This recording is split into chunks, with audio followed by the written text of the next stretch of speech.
Okay, finally got it done. Man, what a bear. So what happened? Okay. So I was throwing a P0251 code. Replaced everything except the computer and the wiring harness that points to that for injection pumps, because of course it's got to be the injection pump. I chased injectors, I replaced the injectors. Anything that I chase, I figure, well, if I replace the part and I can get an upgraded part, not a great loss. So, fuel lines, you can see what I've done. I've run through the fuel system. Anyway, I'll do a video on that because I got to write a bunch of notes and all the crap I've done on this thing, right? I just can't go off the top of my head. So, just wanted to touch bases on the electrical system on here. I basically had to splice in another wiring harness to solve my issue. What had happened is there was so many zip ties and such a good tape job on here. I mean, excellent tape job. I thought, you know, hell, if you're going to take the time to do that kind of a tape job, you must be a professional. No, I'm going to change my opinion on that. I see a good tape job. I'm going to wonder two things. Either they're a good person in the work that they're doing, or they're trying to hide something. My case, they were trying to hide something. So what had happened is your injection plug here on my old one, somebody had spliced in some bullshit wires in here. And if you take a look, you can see where people are pressing, we're pressing on the wires. I straightened them out. You should have saw this plug before I got to it, right? These are all bent and S-curved.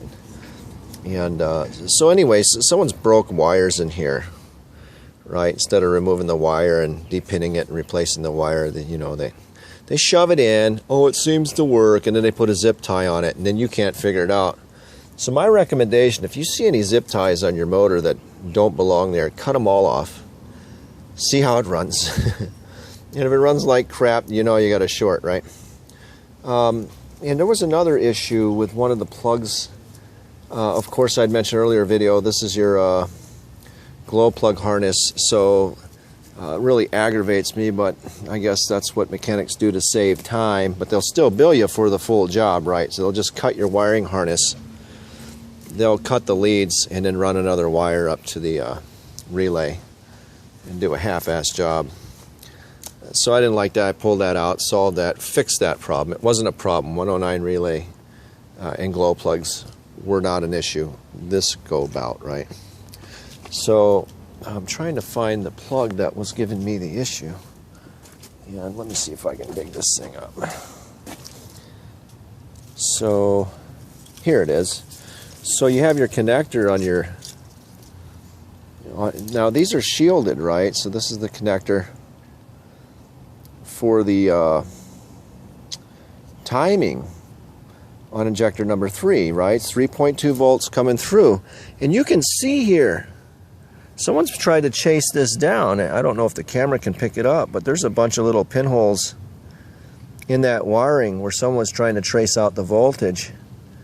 And you know, it's 3.2 volts coming to injector number 3, but and this is a shielded wire. See the shielding? Of course it needs to be shielding, but what someone did is they took a 3-wire harness and whacked a 3rd wire and botched this in, and God, I just can't stand it when people do shit like that. You know, who knows what this came from? You know, it could have come from a Touareg or something. I don't know. I don't do crap like that. So this was the problem, along with the injector plug. So of course I solved that, but man, what a bear it's been. So anyway, I just wanted to go over what I did. Okay, back to what I did. So I wanted to make sure my lines stayed dry, because when I wash my motor every now and then, lightly, and there was some water in the lines when I took out the line. So I took out the wire from the ECU all the way down, the engine bay wiring, separated the looms and took the bad wires out, took a good loom that I had, splice those good wires in. That was fun, and got it done. So what I do is I use something called splicing tape. So get your butt down to the store and get some splicing tape, because this stuff's going to come in real handy. So the tape you want to use when you're doing this kind of work, basically what I do is you definitely want friction tape. People go, what the hell is friction tape? Nobody seems to know what this stuff is anymore. It's cotton tape with tar on it. And friction tape is when you're in a high abrasion environment. This stuff does not like to rub off, okay? So your friction tape is going to be for your junctions and your contact points where you know it's going to be vibrating. Your splicing tape is going to be when you're splicing your connectors, or when you got Ys. So there's some Ys in this connection, this wiring loom. So it comes down through. I doubled up the connectors and put these protective sheaths on the outside. So how did I do this? All my splices, or all my end connectors, have splicing tape on them, okay? Splicing tape first, okay? And then anytime that I hit a bend, or anytime that there's a Y, so down in here, we've got like a Y here, right?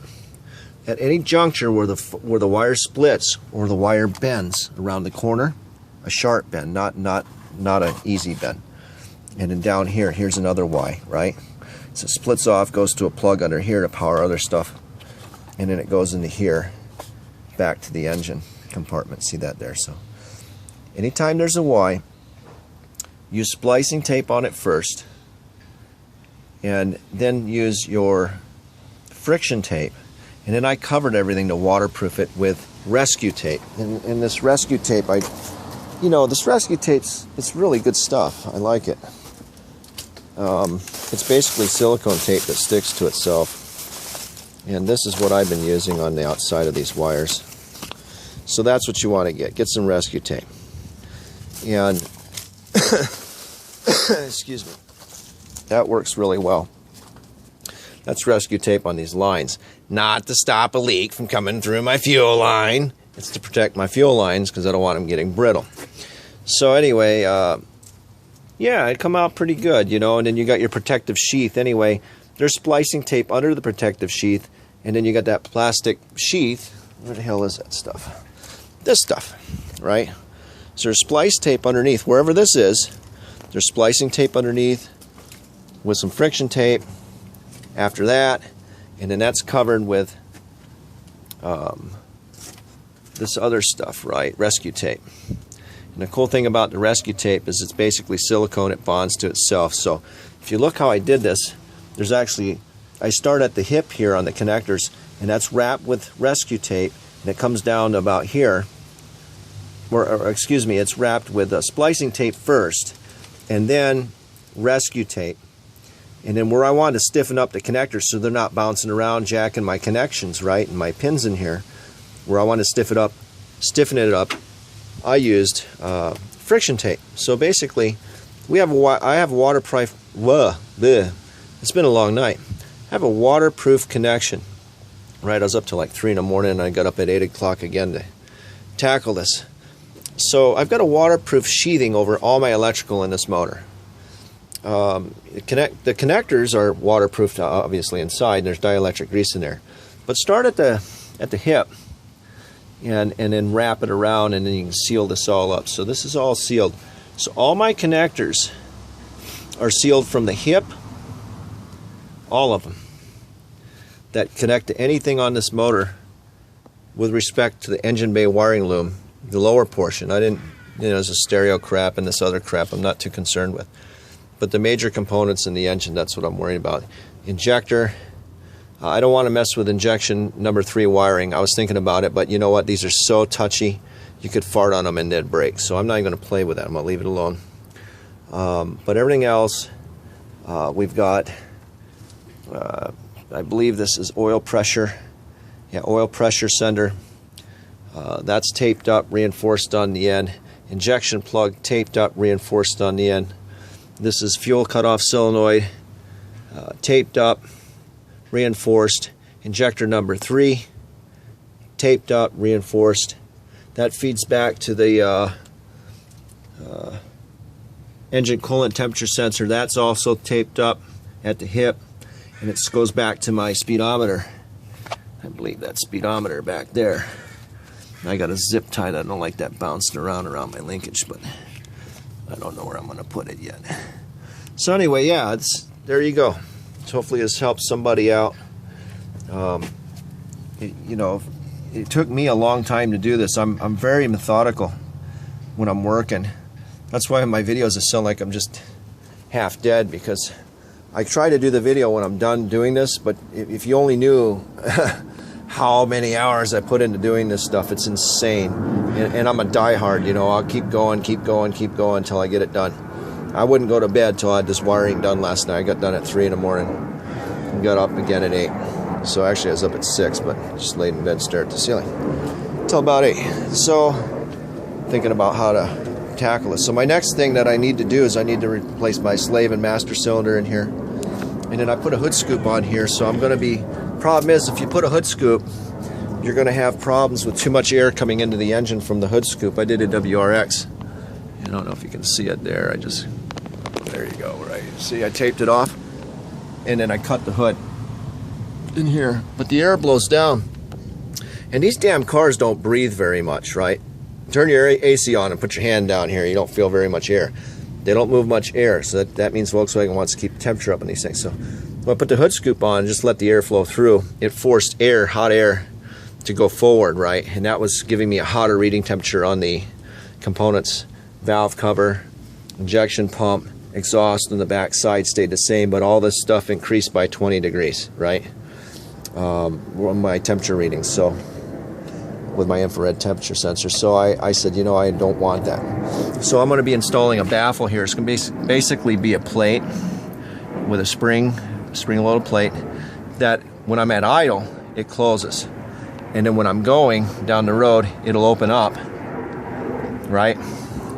And at its angle, it's only going to open up a hair. It's going to bottom out here on the intake manifold. And that's going to allow just a little bit of air to go through. I need air to go down that firewall. Okay, that's my goal. And if it don't work, screw it. I'll just screw it shut. Call it trial and error. I'm sure it'll work though. But anyway, wiring. Good luck with your wiring. There's a bear. Take your time, and you should be okay. All right. Hopefully that helps somebody out.